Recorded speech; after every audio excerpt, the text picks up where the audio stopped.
Hi Beacon Church family and friends, welcome to BeaconBites. Well, this talk was partly inspired by a conversation I had with my son-in-law John last week when he said he's going to be doing a sprint triathlon in the summer in London to raise money for Macmillan, which is a wonderful cause.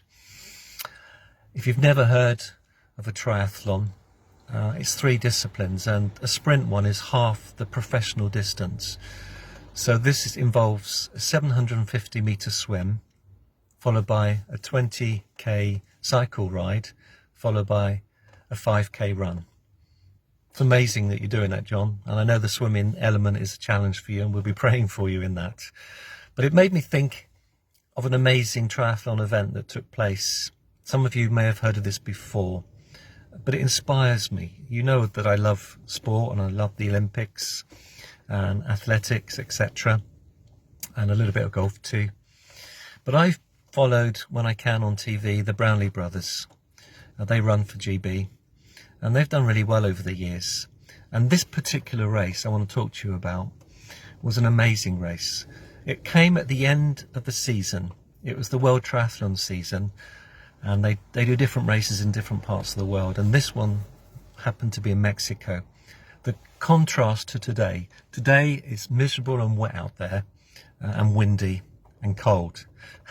And this race at the very end of the season in Mexico was extremely hot, totally opposite of today.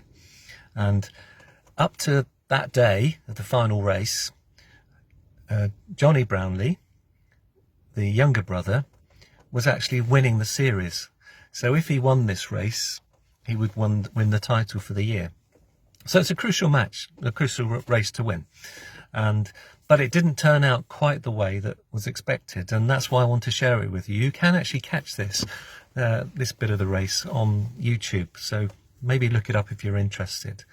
And it was the fact that by the end of the race, Johnny was in first position, and his brother, Alistair, was in second position.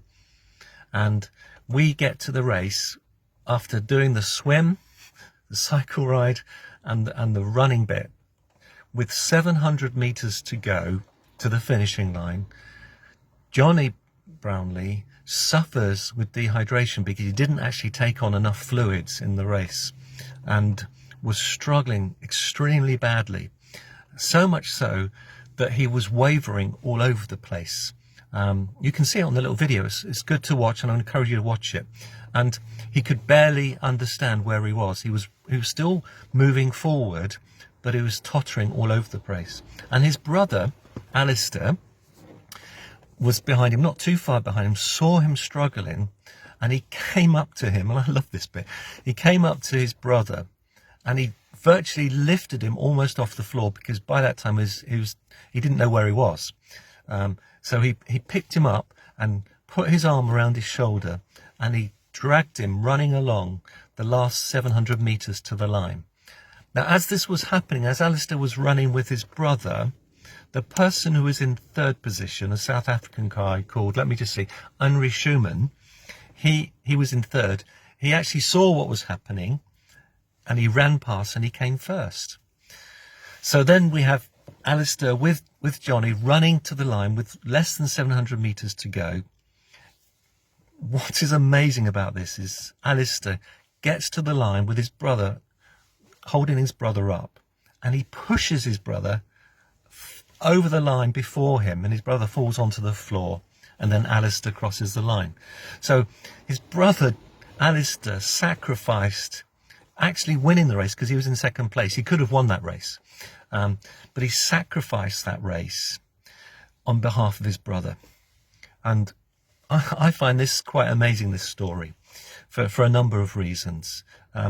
One is that he will be prepared to make sure his brother finished the race. Great. Secondly, he made sure his brother finished the race before him, which is amazing. And the other fact I'd like to point out is the person who actually was in third place, who won the race, had an opportunity to stop and help, but he was so committed himself to winning the race that he went on, the South African guy, to win the race. And it's a contrast here One who's prepared to run his race at all costs and to win his race at all costs, which was the South African guy. I've got nothing against him, and I don't blame him for winning his race and winning the race, and it's good that he won the race. But who would you aspire to be like? The South African that won the race almost by default because of what happened to Johnny, and hence Alistair, who stopped to help Johnny over the line? Or would you rather finish your race helping someone else, putting your arm around them and helping them finish their race? And I find that's amazing, because the Bible talks so much about racing, and Corinthians is a wonderful passage. I think 1 Corinthians 9 verse 24 talks about us running our race to finish our race. And it says that people in the natural will run their race to win a wreath that is perishable. The old model is you won a wreath and put it around your head in the old days. But our wreath that we win is an imperishable wreath. It's an eternal wreath. So our race is an eternal race. But the reason I've shared this is because I feel there's a question we need to ask ourselves. Are we so consumed with running our race that we don't know what's happening to people round about us who are struggling, but we're so set on winning our race for our own ends and our own purposes? Or are we choosing to look out for others in the race? Can I just quote what Alistair said about what he did for his brother? I just want to quote this, actually pick this quote up. Alistair said, "It was a natural human reaction to come to the aid of his brother," which you would do if it's your brother. But he added, "I would have done the same thing for anyone else in that position." So I know it's really important. It wasn't just a fact of favoritism because it was his brother. Yes, it did have an emotional pull for him to get his brother alone, but if anyone else, he would have done the same. So I want to ask you the question, are you so fixated on winning your own race that you're neglecting what's happening for everyone else out there? Is it so important that you get fed that no one else gets fed? And I'm passionate about this, you can see, because that really evoked some emotions in me when I thought about that video and what Alistair did for his brother. And I think as Christians, there's an onus on us to put our arm around someone who's struggling, to help them win their race. And if it means pushing them over the line before us, then so be it. Instead of running at the other side of the road and being so blinkered that we don't notice what's happening to other people. It's just an encouragement. As you can see, I'm passionate about this. I hope you find that helpful, and I hope that encourages you to look beyond your own situation. And I'm not belittling what you're going through, or any of us are going through.